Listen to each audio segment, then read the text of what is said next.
Alô, turma boa do canal Ave Mais, um grande abraço, muito bom dia para você ligado aqui no canal 2 da plataforma Atenção Vascaínos. Estamos chegando nesse Acorda Vascaíno dessa terça-feira, dia 11 de junho de 2024. Chegando para falar de um Vasco que não me traz confiança. Definitivamente pareço ser um pouco sozinho nessa minha busca, porque mesmo depois de uma derrota para o Flamengo, por parte de alguns torcedores do Vasco e muitos, um otimismo que me dá muita alegria, porque eu não estou otimista.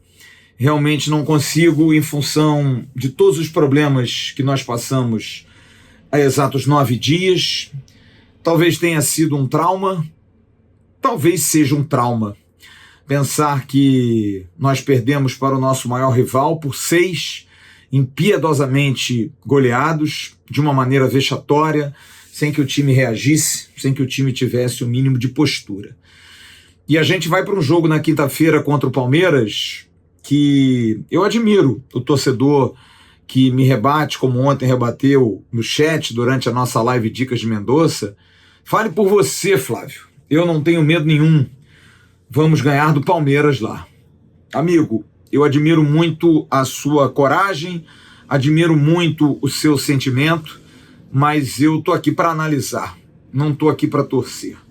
Se fosse pela torcida, como fizemos no final do programa ontem, qual é o seu placar para o jogo? 1-1. Nem no placar eu poderia dar uma vitória do Vasco, como fiz contra o Flamengo, porque me causa muito temor exatamente isso, o medo do Vasco. A maneira como esses jogadores vão encarar esse desafio, que é um desafio tão ou mais poderoso do que o desafio do Flamengo.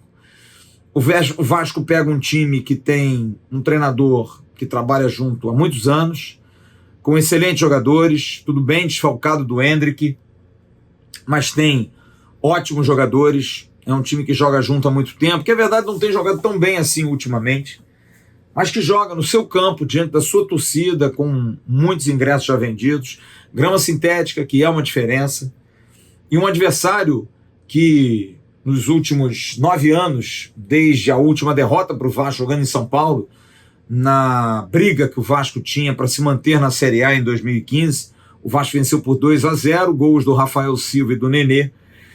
De lá para cá foram 10 jogos, 6 vitórias do Palmeiras e 4 empates.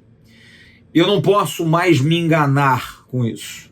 Por mais que o sentimento me corroa, por mais que o sentimento me motive, por mais que o sentimento me empurre a acreditar.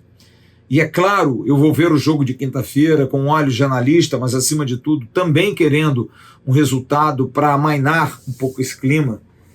Mas eu não posso acreditar que o Vasco vá ter facilidades. Nada é fácil para ninguém, mas para o Vasco é sempre muito mais difícil. O Vasco é um time que psicologicamente precisa ser muito bem tratado, mas o Vasco tem um comandante que é absolutamente novato nesse tipo de desafios aqui no Brasil. Ele já deve ter passado, mas num nível muito diferente, porque não comparemos o Vasco da Gama do Vitória de Guimarães, tampouco igual ao Vizela, clubes pelos quais o Álvaro Pacheco passou, e é claro, tem experiências nisso, sabe como é jogar diante de um adversário mais poderoso, sabe como é vir de uma goleada e tentar vencer no jogo seguinte, sabe como é perder para o maior rival e ter que melhorar a cabeça para o jogo seguinte. Tudo isso o Álvaro Pacheco, por certo, já passou na carreira. Mas eu não sei se esse time está preparado para dar essa volta por cima. O Vasco tem sido um turbilhão de emoções mais uma vez esse ano. E um fator me chama muito a atenção, porque é um time que oscila demais. É um time que joga uma partida muito boa contra o Grêmio, faz um jogo muito bom na abertura, faz um bom jogo contra o Bragantino, mas aí degringola completamente contra o Fluminense, jogando uma partida ruim, uma partida tecnicamente pífia. E aí vem o jogo do Criciúma, o Vasco perde de 4 em casa. Mas a vida segue e o Vasco vai pegar o Fortaleza na Copa do Brasil. Time vice-campeão sul-americano, que disputa Sul-Americana, Libertadores, não pensa tão cedo em ser rebaixado. É um clube organizado, que tem um CEO muito bom, que é o Marcelo, ex-presidente, Marcelo Paes. Pois bem, o Vasco sai perdendo por 1-0. E você já pensa, meu Deus do céu, é aquele clima ruim. Vascaíno sabe como é que é isso, a gente sabe. Vai para um jogo assim, você já pensa logo, nossa, vai dar problema. Vai ser aquele jogo que a gente vai apertar, vai meter bola na trave e os caras vão ganhar da gente de 1-0. O vascaíno é um traumatizado. Absolutamente é um grande traumatizado. Vem o jogo, Maicon dá um chute, a bola bate na cabeça do Galdames, volta para o Marinho, gol com falha do Léo Jardim. Todo um roteiro, um cenário pintado para a tragédia. A gente já tinha aí exemplos do Criciúma, a gente já tinha exemplos do Nova Iguaçu. E eis que surgem das profundezas os espíritos de reação. O Vasco vira o jogo, gol do Verrete, depois um gol do Piton, toma um gol no final, na pressão, o que poderia abalar, mas converte os 5 pênaltis brilhantemente e o último pego pelo Léo Jardim. Opa, qual é o time? É o time que perde para o Nova Iguaçu com 60 mil vascaínos a favor? É o time que consegue ganhar bem do Grêmio na abertura do Campeonato Brasileiro? É o time que toma a virada do Fortaleza e ao invés de se abalar, vira e mesmo cedendo o empate vai bem na disputa de pênaltis? Ou é o time que toma de 6 do Flamengo sem reagir? Que Vasco é esse? Que identidade de time é esse? Que a gente não consegue ter um retorno, a gente não consegue saber, a gente não tem segurança. Esse é o meu sentimento, eu não sei o que eu vou encontrar na quinta-feira. Qual Vasco vai entrar em campo? É o Vasco do Álvaro Pacheco, que eu não conheço. Mas é o Vasco que jogou contra o Grêmio, mas não vai ter o David. Por quê? Porque o treinador não quer? Porque querem negociá-lo? Deem a real. Façam logo o que tem que fazer. Não adianta ficar, não posso botar porque vai fazer o 7º jogo. Não bota o Hugo Moura que vai fazer o 4º jogo. Então manda embora. Resolve isso. Não dá para ficar sofrendo por esses jogadores. Então, a gente que vive o dia a dia, a gente que entende o dia a dia, a gente se preocupa. Porque a gente não vê uma perspectiva de melhora, novamente, de um trabalho que estava minimamente consolidado até o final do ano passado e que foi destruído. Apesar da campanha ruim no Campeonato Brasileiro, mas montou-se uma base no segundo semestre que levou o Vasco a estar no G6 do Campeonato Brasileiro, no segundo turno. E isso pesa demais, mas isso é desmontado. No Bojo, o Vasco perde Peck, perde Marlon, machucam Paulinho e Jair, e aí, amigo, o castelo de cartas desmoronou. O Vasco tem dificuldades nesse momento, o Vasco tem insegurança nos seus jogadores, o Vasco tem sérios problemas de elenco, de peças, de nomes de reposição, o Vasco tem uma mudança de treinador traumática, numa demissão, num pedido de demissão dentro do vestiário, e o Vasco tem um treinador completamente novo, cheio de boa vontade, cheio de energia, mas completamente cru para uma situação como essa. Junta-se isso tudo e é uma tragédia anunciada na quinta-feira. Mas o futebol é uma grande caixinha de surpresas, já diria o velho filósofo. Pode ser que tudo que eu esteja falando aqui passe ao vento, ainda mais nesse time do Vasco, que, volto a dizer, é o Vasco que virou para cima do Fortaleza e ganha nos pênaltis, é o Vasco que mentalmente é forte, empata com o Água Santa, mesmo depois de estar vencendo, no finalzinho leva para os pênaltis, é o Vasco que estreia e amassa o Grêmio dentro de São Januário, o Grêmio do Renato. Que Vasco é esse? Ou é o Vasco que perdeu para o Flamengo? Ou é o Vasco que perdeu para o Fluminense? Então, essas dúvidas me dão o direito, me desculpe, de não confiar plenamente, 100%. Vou ver o jogo? Vou ver o jogo. Tô preocupado? Claro que tô. Você acha que pode ganhar? Todo mundo pode ganhar. No esporte, qualquer um pode ganhar. Tem um dia em que o Luka Doncic, que é o jogador que joga no Dallas Mavericks, não acerta nada. E o time dele perde. No dia que ele acerta, o outro lado é tão bom que, se também acertar, os coadjuvantes é que vão decidir. No Vasco, não há atores principais. Os atores principais estão apagados em função de coadjuvantes ruins. Verratti luta como um doido, Payet corre, tenta, usa seu talento, mas não vai. Léo Jardim é um goleiro de defesas incríveis. E isso machuca, maltrata, porque a gente vai para um jogo numa insegurança, a gente vai para um campeonato de novo numa insegurança que a gente vai ter que segurar até dia 10 de julho, que é o dia da janela. A gente tem um jogo no início de julho contra o Inter em Porto Alegre, ou, enfim, outro local, mas preocupa demais. Eu não sei o que vou encontrar na quinta. Para mim o Palmeiras é franco favorito. Para mim o Vasco é um grande azarão nesse momento. Acho que é um time que tecnicamente não é dos piores, isso eu concordo, mas animicamente é um time já, porque é muito problema junto. É um vexame que já vem de anos, e me preocupa também isso, porque são heranças que novos grupos que chegam vão pegando e vão tornando a relação cada dia mais difícil. Eu vou torcer muito, vou querer que o Vasco faça um grande jogo, mas quando eu vejo o retrospecto, me assusta. Porque o Vasco tem pelo Campeonato Brasileiro 4 vitórias em São Paulo. São 7 vitórias nesse confronto, o que me dá assim uma dor no coração, sabe? É algo que me traz uma tristeza, porque eu não consigo ver o Vasco reagir.